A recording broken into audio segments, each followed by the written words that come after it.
Can you tell us about yourself and your background? My name is Miguel Sameteo. I'm 20 years old, living in Kilapayong, Baliwag, Bulacan. I am crew in McDonald's.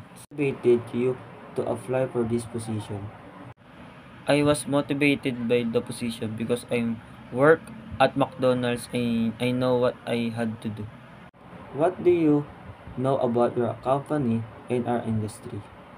I know that your company is the leading company and I am pressed to apply and I hope you will accept me to contribute to your industry.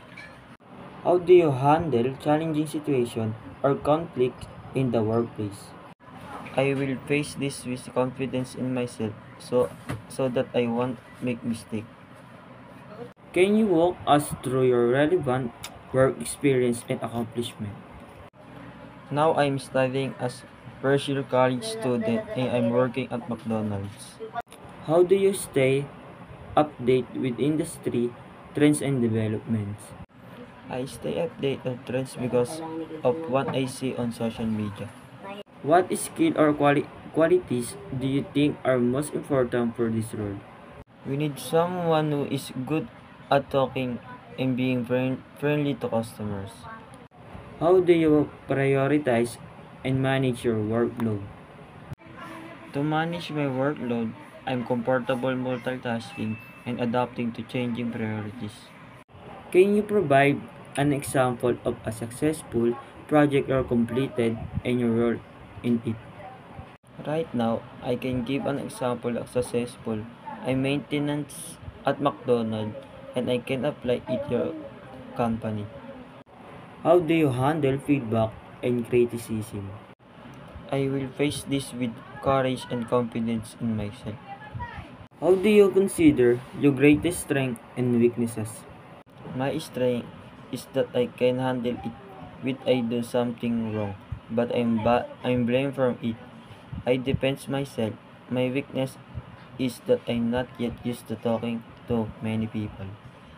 How do you approach collaborating with team members or colleagues? When you see someone who need help, help them as much you can. Can you share an experience where you had to adapt to a new situation or change? I've experienced making friends with other people to learn what to do and follow within company. What strategy do you use for problem solving and decision making? My strategy for problem is that you need to think calm, calmly so that you can fix it faster.